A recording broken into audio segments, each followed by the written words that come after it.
हाँ, मैं बिहारी हूँ और बिहारी कहलाना गर्व की बात है, शान की बात है। नज़रिया तो अलग अलग भी है, लेकिन जो प्रोमिनेंट इमेज बिहार का आता है वो मीडिया में ज़्यादातर मैं कहूँगी वो ऐसा ही राज्य का आता है कि जहाँ के लोग बहुत पढ़े लिखे नहीं हैं, जहाँ पे बहुत ज़्यादा क्राइम है, जहाँ पे लॉ एंड ऑर्डर नहीं है।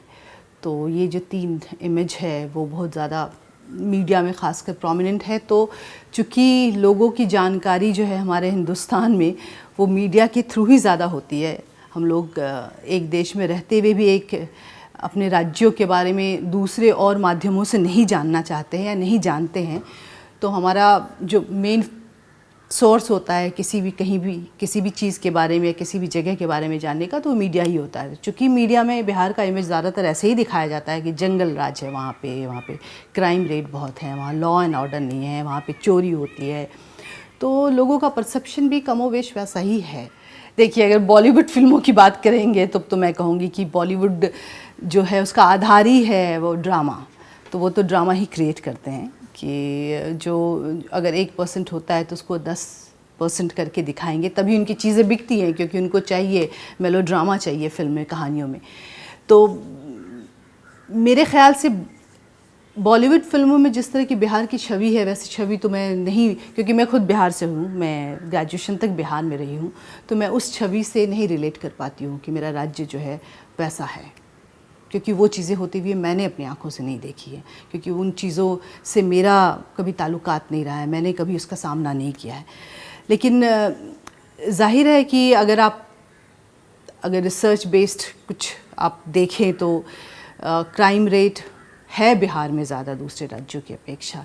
क्राइम रेट अगर आप ले तो जो कुछ वहाँ पे भ्रष्टाचार कहिए या जो ज़्यादा करप्शन कहिए वो है ज़्यादा दूसरे राज्यों की अपेक्षा में। लेकिन मैं इस प्रश्न को थोड़ा सा पीछे ले जाके समझना चाहूँगी, या चाहूँगी कि लोग उसको समझें कि किसी भी विकास की प्रक्रिया को समझने के लिए वहाँ की ऐतिहासिक, सामाजिक, राजनीतिक प्रक्रिया को समझना ज़रूरी है कि उस राज्य में एक्चुअली हुआ क्या, पिछले 50 सालों में वो राज्य यहाँ से वहाँ क्यों पहुँचा, कैसे पहुँचा, स्वतंत्रता के बाद उस राज्य की अपनी जर्नी क्या रही। उसको समझे बिना हम ऐसे नहीं कह सकते कि ये राज्य ख़राब है या इस राज्य में सब लोग करप्ट हैं या ये राज्य में कोई नहीं पढ़ता है या ये बहुत ही पिछड़ा हुआ राज्य है। उसकी वजह तलाशनी चाहिए और उसी परिप्रेक्ष्य में किसी भी राज्य के विकास को देखने की ज़रूरत है। इसमें कोई दो राय नहीं कि बिगाड़ के रख दिया, नहीं तो जितना हम सब जानते हैं, जो बिहार की नालंदा यूनिवर्सिटी का या बिहार की सभ्यता या पाटलिपुत्र का जो ऐतिहासिक महत्व है वो हम सब जानते हैं। लेकिन बिहार की जितनी अच्छी यूनिवर्सिटी, इनफैक्ट पटना यूनिवर्सिटी को तो मैंने अपनी आंखों के सामने पतन की ओर जाते हुए देखा है कि जो यूनिवर्सिटी एक ज़माने में बहुत प्रेस्टीजियस यूनिवर्सिटी थी, जहाँ के लोग, अगर पटना यूनिवर्सिटी में आपका एडमिशन है और आप वहाँ से निकले हैं तो आपकी पोजीशन बहुत अच्छी मानी जाती थी कि आप बहुत अच्छे यूनिवर्सिटी से निकले हैं। धीरे धीरे समय के साथ ये भी हुआ है कि एजुकेशन सिस्टम वहाँ बहुत ख़राब हुआ है। एजुकेशन के नाम पे वहाँ बहुत धांधली हुई है, इसमें कोई दो राय नहीं। ये भी कहना बहुत गलत होगा कि नहीं सिर्फ ये इमेज ही क्रिएटेड है। सिर्फ ये इमेज क्रिएटेड नहीं है, एक्चुअली चीज़ें वहाँ बहुत ख़राब भी हुई हैं, इसलिए भी ये इमेज बना है। ये दोनों प्रोसेस मेरे ख्याल से चल रहा है कि आप इमेज भी, चीज़ें भी ख़राब हो रही हैं और आप इमेज क्रिएट भी कर रहे हैं उस तरह से। तो मैं तो यही कहूँगी कि हाँ, एजुकेशन सिस्टम तो पिछले 20 सालों में या काफ़ी ख़राब स्थिति हो गई है बिहार की। देखिए, ऐसे तो ऑन द सरफेस लेवल परिवर्तन ये दिखता है कि कुछ फ्लाईओवर्स बन गए हैं पटना में। जब मैं जाती हूँ तो वो है, जैसा मैं सुनती हूँ या पढ़ती हूँ या न्यूज़ में देखती हूँ कि नीतीश के आने से लॉ एंड ऑर्डर की स्थिति ठीक हुई है, बिजली की स्थिति ठीक हुई है, एजुकेशन में उन्होंने बहुत ज़्यादा काम किया है, खासकर लड़कियों के एजुकेशन के लिए उन्होंने बहुत ज़्यादा काम किया, महिलाओं को आगे बढ़ाने में उनका बहुत बड़ा योगदान। इस बार के इनफैक्ट इलेक्शन में जीतने में हम सब जानते हैं कि महिलाओं ने उनको बहुत ज़्यादा वोट किया। इसकी वजह ये है कि वो महिलाओं का बहुत समर्थन करते हैं। तो इसलिए तो, और कोई भी स्टेट जो है वो स्टैग्नेंट तो रह ही नहीं सकता है, विकास तो होगा ही, परिवर्तन तो विकास की प्रक्रिया ही है। तो इसलिए बिहार में भी बदलाव आ रहा है। बिहार में भी हम सब ये भी जानते हैं कि ग्रोथ रेट बिहार का है, जो अभी हाईएस्ट ग्रोथ रेट है इंडिया में, बिहार राज्य का।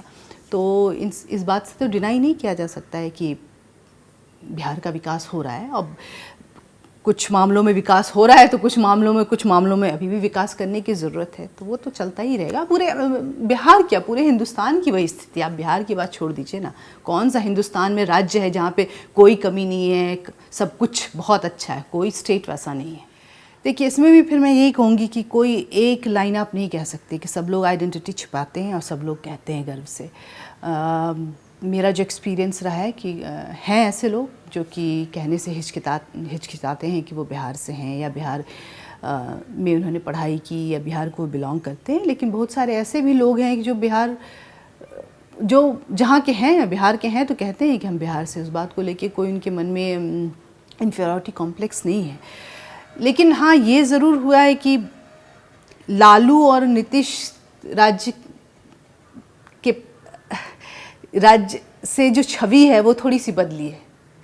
मिडिल क्लास जो है, खासकर जो लोग बाहर निकल के काम कर रहे हैं, वो नीतीश से ज़्यादा आइडेंटिफाई करते हैं। उनको लगता है कि हाँ, एक ऐसा राज्य, बहुत 15 सालों बाद नीतीश का आना बिहार में, एक ऐसा लगा कि हाँ, वो एक पढ़ा लिखा एक मिडिल क्लास है, मिडिल क्लास को बिलोंग करता है या उनको रिप्रेजेंट करता है, जिसकी छवि ऐसी है कि हाँ भाई, वो सोचने वाला, थोड़ा समझने वाला, थोड़ा सोफिस्टिकेटेड व्यक्ति है जो कि बिहार को रिप्रेजेंट कर रहा है। तो लोगों की शर्म थोड़ी सी कम हुई है, लेकिन उसके पीछे भी राजनीतिक कारण है। मैं कहूँगी लालू वर्सेस नीतीश को लोग क्यों सपोर्ट करते हैं। जी नहीं, मुझे कभी खामियाजा नहीं भुगतना पड़ा। मुझे नहीं लगता है कि किसी को इसका कुछ नुकसान होता है ये कहने में। देखिए, ये इंडस्ट्री जो है वो किसी इमेज ओरिएंटेड या किसी कलाकार को इसलिए कास्ट नहीं करती कि वो बिहार का है, कि वो महाराष्ट्र का है, कि वो बंगाल का है। अगर आप सूट करें, ये वजह ज़रूर हो सकती है कि आप बिहार के हैं और आपका एक्सेंट बहुत बिहारी है, आपके लुक में आपका राज्य, मतलब आप उस प्रदेश के बहुत ज़्यादा देखने में लगते हैं, तो हो सकता है वो आपको नहीं मिले। लेकिन मुझे लगता है कि अगर खासकर भाषा जो मैं देखती हूँ बिहारी कलाकारों की, एक जो वजह हो जाती है कि उनको दूसरे कैरेक्टर्स मिलने में थोड़ी सी मुश्किल हो जाती है कि उनकी हिंदी जो है, उनका जो लहजा है, वो बहुत ज़्यादा उस प्रदेश को बिलोंग करता है। बहुत ज़्यादा जब बोलते हैं तो आप जहाँ बात करेंगे आप समझ सकते हैं कि हाँ, ये बिहार का है। तो अगर फिल्म ऐसी है जो हाँ बिहार नहीं दिखाना है, तो जाहिर है ऐसे काम में ऐसे एक्टर को नहीं लिया जाएगा जो बोलते ही लगेगा कि अरे ये बिहार का है। तो मुझे लगता है कि मेरे हिसाब से मुझे इसका कभी नुकसान नहीं हुआ, और मुझे कभी काम में इस बात से दिक्कत नहीं हुई कि मैं बिहार की हूँ इसलिए मुझे कोई रोल नहीं हुआ। जी हाँ, बिल्कुल, मैं तो बहुत गर्व के साथ कहती हूँ, मैं तो हमेशा सब जगह कहती हूँ कि मैं बिहार से हूँ, और कभी इस बात को छुपाने की ज़रूरत क्या, कभी ख्याल ही नहीं आया कि इस बात को छुपाना है।